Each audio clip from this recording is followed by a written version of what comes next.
Hey, my friends. This is Ryan, and welcome back to Fluent Flow, English Podcast. Today, I want to share something that happened to me at a coffee shop last week that completely changed how I think about teaching English. I overheard a frustrated student saying to her friend, "I studied English for 5 years, but when the barista asked me a question, I had no idea what she said." Has this ever happened to you? You prepare, you study, you practice, and then real English hits you like a wall. Well, today we're going on a journey together to crack this code once and for all. Let me tell you why this coffee shop moment stuck with me. That student wasn't struggling because she didn't know English. She was struggling because classroom English and street English are like two different languages. Think about it. When you learn to ride a bike, reading about it in a book wasn't enough, right? You had to feel the movement, experience the balance, and yes, fall a few times. Understanding fast native speakers is the same journey. It's not about memorizing more words.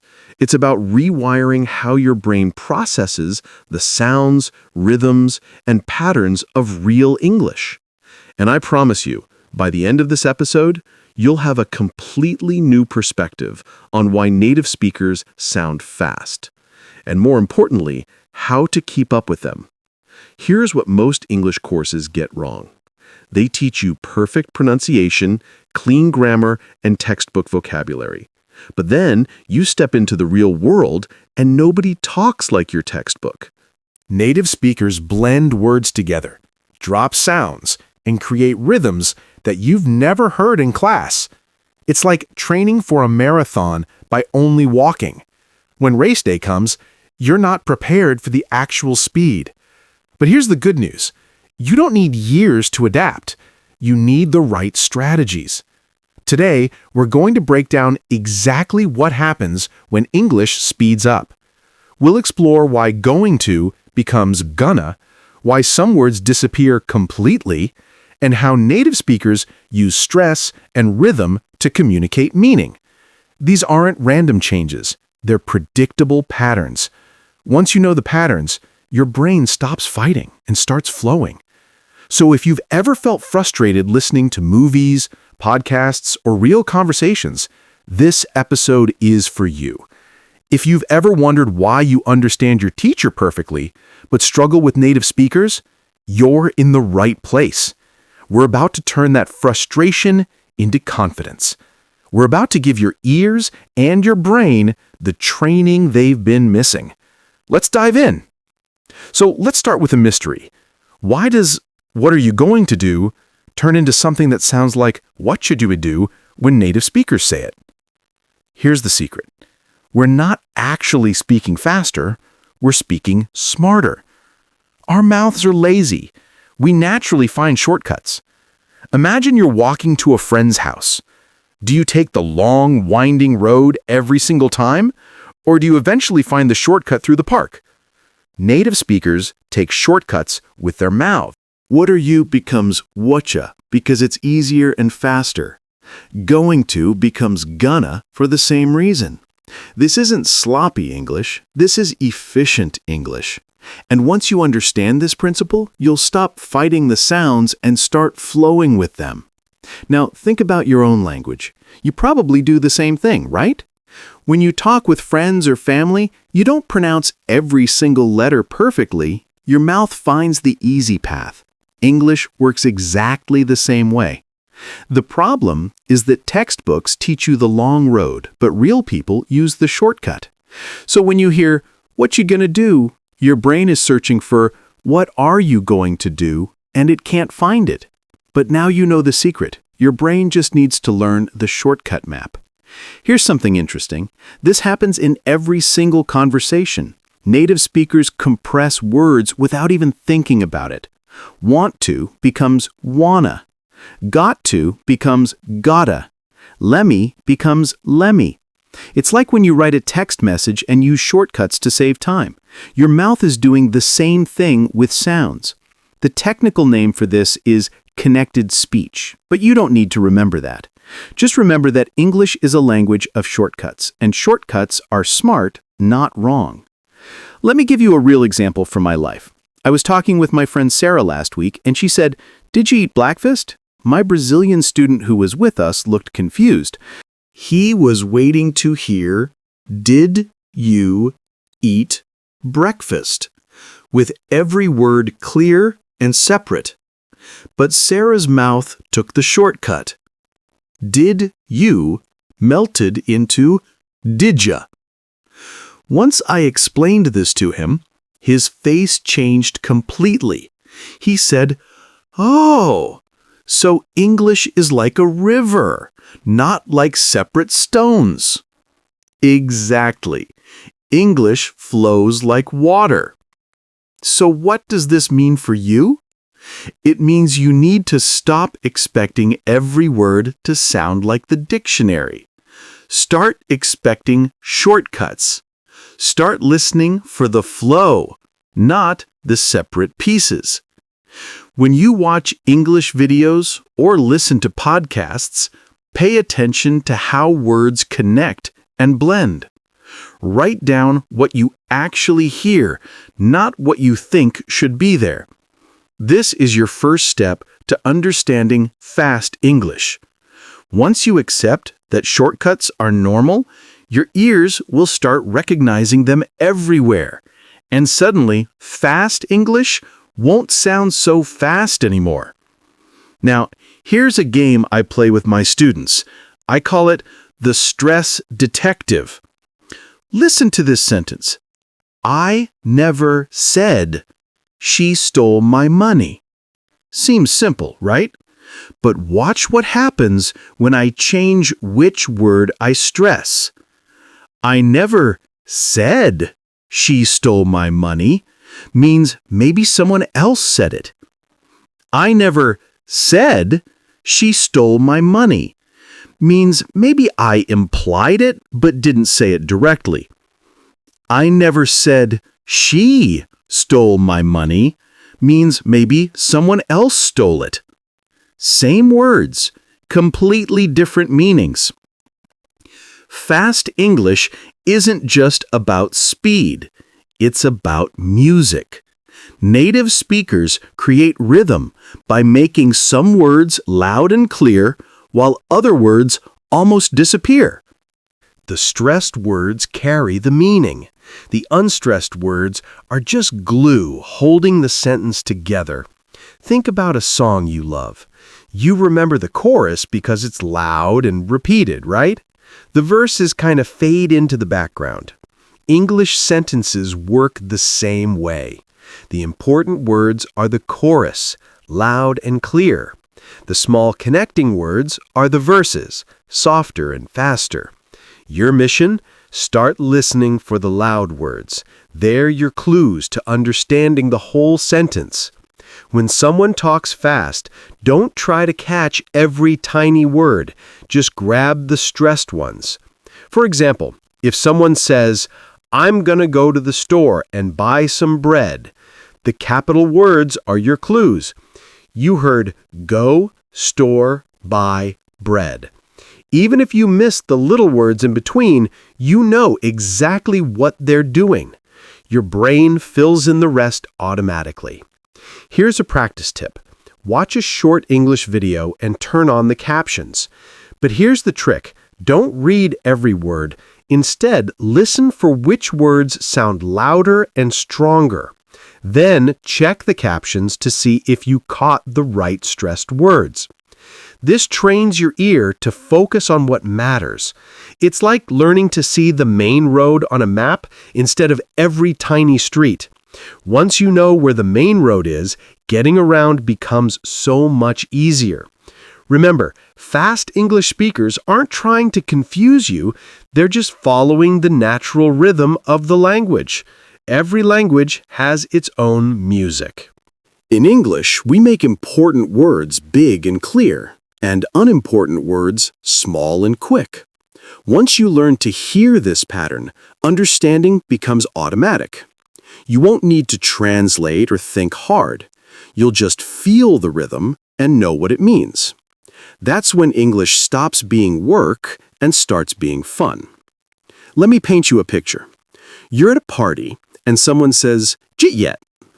You're thinking, "Jit? Is that a name? A place?" But actually, they said, "Did you eat yet?" This is connected speech in action, and it's everywhere. Words link together like a chain. Did you becomes didya. Want to becomes wanna. Got to becomes gotta. Here's your first power move. Stop trying to hear individual words. Start hearing word groups. Native speakers don't think did plus you plus eat plus yet. They think jit yet as one unit. It's like when you say your full name. You don't pause between your first name and last name, right? They flow together. English does this with everything. What do you want becomes what do you want in real conversation. The words melt into each other like ice cream on a hot day. If you try to see each word separately, you'll always be confused. Try this right now with me. Did you eat yet? Now faster. Did you eat yet? Even faster. Jit yet? Can you feel how the words melt together? That's the flow of real English. Your mouth wants to do this naturally. It's easier and more comfortable than saying each word separately. But textbooks don't teach you this because they want you to learn proper grammar first. That's fine for writing, but speaking is different. Here's what I tell my students. English is not a word language, it's a sound language. What I mean is, don't focus on spelling or individual words when you listen. Focus on the sounds and how they connect. When you hear, "I'm gonna call you later," write it down exactly like that. Gonna and ya, not going to and you. This helps your brain recognize the real patterns of spoken English. It's like learning to read cursive writing instead of only print letters. The beautiful thing is, once you accept that words connect and blend, listening becomes easier. You stop fighting against natural speech and start flowing with it. Think of it like dancing. At first, you count every step separately. But once you feel the rhythm, you just move naturally without thinking. That's what we're building, your natural feel for English rhythm and flow. And the more you practice hearing word groups instead of separate words, the faster your brain adapts. I'm going to teach you my favorite technique called the shadow. Here's how it works. Find a short video clip, maybe 30 seconds, of someone speaking naturally. Don't worry about understanding everything yet. Just press play and immediately start speaking along with them, like they're your echo. Don't pause, don't overthink. Just mimic the sounds, even if you're mumbling nonsense at first. Here's why this is powerful. Your brain learns patterns, not rules. When you shadow someone, you're training your mouth and ears to work together. You're absorbing rhythm, intonation, and connected speech all at once. Think about how babies learn to talk. They don't study grammar books, they just repeat sounds they hear until those sounds become words and sentences. Shadowing brings you back to that natural learning process. Your brain is designed to copy patterns. When you shadow, you're using your brain's superpower. Do this for just 5 minutes every day, and within 2 weeks, you'll notice something magical. Fast English will start sounding normal. Why? Because your mouth will know how to make those sounds, and your ears will recognize them. It's like when you learn to ride a bike. At first, it feels impossible, but once your body learns the balance, you never forget it. Shadowing creates muscle memory for English sounds. Here's my personal shadowing routine. I use YouTube videos about topics I enjoy. Cooking, sports, travel, whatever. I play a 30-second section and shadow it 3 times in a row. First time, I'm usually lost and just making random sounds. Second time, I catch some words and rhythm. Third time, I'm actually speaking along pretty well. Then I move to the next 30-second section. 5 minutes total, but incredibly powerful for training your brain. The secret is consistency, not perfection.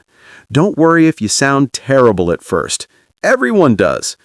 The goal isn't to be perfect. It's to train your brain to recognize and produce natural English sounds. After 2 weeks of daily shadowing, go back and listen to that first video you struggled with. You'll be shocked at how much easier it sounds. That's not because the English got slower. It's because your brain got faster. Shadowing builds your English brain. Let's talk about the words that disappear. In the sentence, "I'm going to call her," native speakers might actually say, "I'm going to call her." That H in her vanishes. The word shrinks to just er. Why? Because in fast speech, small function words like to, for, at, her, him get compressed. They're not important for meaning, so we speed through them. Think of them as the background music in a movie. You don't focus on them, but they help the scene flow. Here's your strategy. Don't strain to hear every tiny word. Focus on the content words, the nouns, verbs, and adjectives. Those carry the actual message. Let the little words fade into the background. Your brain will start filling them in automatically. For example, if someone says, "I went store-bought milk," you know they mean, "I went to the store and bought milk." The missing words don't change the meaning much. Your brain is smart enough to add them. This is actually how your own language works too. When you speak quickly in your native language, you probably drop small connecting words all the time. You just don't notice because your brain fills them in automatically. English is the same. Native speakers are dropping and compressing words constantly. But because you're still learning, your brain tries to catch everything. That's exhausting and impossible. Instead, relax and catch the big, important words. Here's a fun exercise. Listen to a 30-second English clip and try to write down only the stressed content words. Ignore all the little connecting words like the, a, to, of. Just write the big, meaningful words. Then read your list. You'll be surprised. You can probably understand the main idea from just those words. This proves that the little words aren't carrying the meaning. They're just connecting the big ideas together. Once you stop trying to catch every single word, listening becomes so much easier. Your brain stops working so hard and starts flowing naturally. It's like reading a book. You don't read every single letter. Your eyes catch the shape of words, and your brain fills in the rest. Listening works the same way. Catch the big, stressed words and let your smart brain fill in the small connecting pieces. That's how native speakers understand fast English. And now you can too. I want you to try something called the slow-mo method. Take any English video and slow it down to 0.75 speed using YouTube's playback settings. Listen carefully. Now you can hear all the words connecting, all the sounds blending. Write down what you hear, exactly as it sounds, not as it's spelled. For example, write gonna, not going to. This is called dictation, and it's like X-ray vision for English. Once you've written everything, speed the video back up to normal. Listen again. Suddenly, you'll recognize patterns you missed before. This trains your ear to anticipate connected speech instead of being surprised by it. It's like watching a magic trick in slow motion. Once you see how it works, the trick isn't confusing anymore. It's amazing. Slow-mo dictation reveals the magic of fast English. Do this 3 times a week, and you'll become a fast English detective. You'll start hearing patterns everywhere. What do you always becomes whata ya. I don't know becomes I done know. These patterns repeat over and over in natural conversation. Once your brain catalogs these patterns, understanding happens automatically. You won't need to think. You'll just know. That's the power of pattern recognition. Here's exactly how I use this method. I choose a YouTube video about something interesting, maybe a travel vlog or cooking tutorial. I slow it to 0.75 speed and listen to the first 30 seconds. I write down exactly what I hear, including all the smushed together words. Then I speed it back to normal and listen 3 more times. Each time, the fast version sounds clearer because my brain now recognizes the patterns. This only takes about 10 minutes, but the results are incredible. The beautiful thing about slow-mo dictation is that it works for all levels. Even if you're a beginner, you can slow down the video as much as you need. Start at 0.5 speed if necessary. The goal is to train your ear to hear how words actually sound in real speech, not how they look in a textbook. Once your ear is trained, your brain adapts quickly. Within a few weeks, normal speed English will sound slow to you. That's when you know your English brain is awake. Here's a visualization technique I learned from cognitive science. When you listen to fast English, don't translate in your head. Instead, create a mental movie. If someone says, "She grabbed her keys, rushed out the door, and jumped in her car," don't think about each word. See a woman in your mind, grabbing keys, running, jumping into a car. Your brain processes images faster than words. This is how native speakers understand fast speech. We're not decoding words, we're watching mental movies. Practice this. Listen to a short story and close your eyes. Just watch the images form in your mind. You'll be amazed how much you understand without translating. It's like watching a silent movie. You don't need dialogue to understand what's happening. The images tell the story. When you build mental movies while listening to English, your comprehension speed increases dramatically. You're bypassing translation and going straight to meaning. Here's why this works so well. Translation takes time. Your brain has to hear English, convert it to your language, understand it, then respond. That's at least 3 steps. But visualization skips the middle steps. You hear English and immediately see the image. 1 step. Much faster. Native speakers don't translate. They visualize. When I say coffee, I don't think of the letters C-O-F-F-E.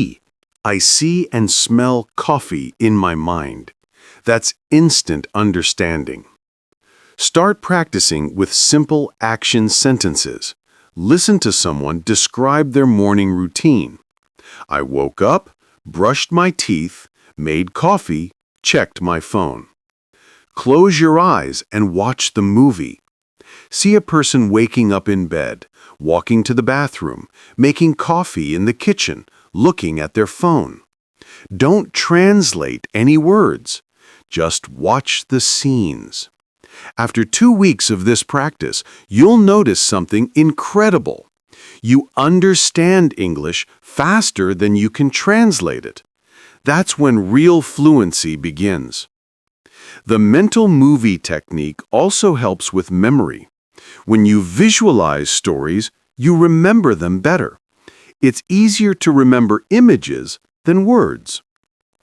This means you'll naturally build your vocabulary and grammar through memory of scenes, not through memorization of rules. Think about your favorite movie. You probably remember the scenes clearly, right? You might even remember some dialogue word for word. That's the power of visual memory. Use it for English learning, and your progress will skyrocket. Let's talk about your English environment. You can't learn to swim by reading about water. You have to jump in. The same goes for fast English. Surround yourself with it. Listen to English podcasts while cooking. Watch English shows with English subtitles, not subtitles in your language. Follow English speakers on social media who talk about topics you love. Here's the key. Make it enjoyable. If you love cooking, watch cooking shows in English. If you're into fitness, listen to fitness podcasts. When you're interested in the content, your brain stays engaged and learning happens naturally. Fast English stops being a chore and becomes entertainment. This is called immersion, and it's the most powerful learning tool available. Think about how children learn.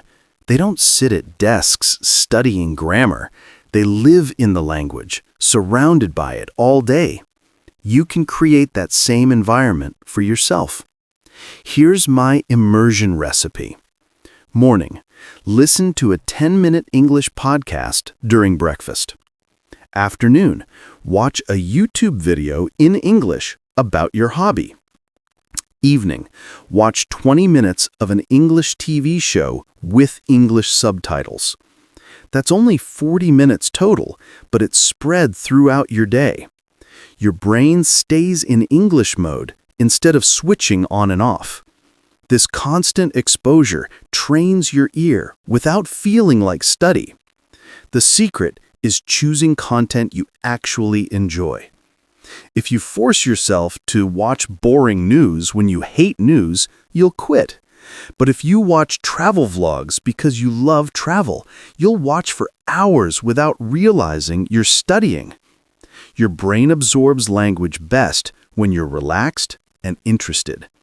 Entertainment lowers your stress, and low stress equals fast learning. Make English fun, and your brain will drink it up like water. One more powerful tip. Change your phone language to English. Change your social media to English. Follow English accounts that post about things you love. This creates micro-immersion moments throughout your day. Every time you check your phone, you're seeing English. Those small moments add up to hours of exposure each week. And the best part? It doesn't feel like studying at all. You're just living your life, but in English. That's when language learning becomes effortless and natural. So here's what we've discovered together today. Fast English isn't actually faster, it's different. It's connected, compressed, and musical. Native speakers link words, stress important syllables, and let small words disappear. But now you have the tools. Shadowing to absorb rhythm, the stress detective to catch meaning, visualization to understand without translating, and the slow-mo method to train your ear. Remember that student in the coffee shop? She wasn't failing, she just hadn't learned these strategies yet. You're now ahead of where she was. Every conversation you listen to, every video you shadow, every mental movie you create, you're building your fast English brain. And here's the truth. It's not about being perfect. It's about making progress.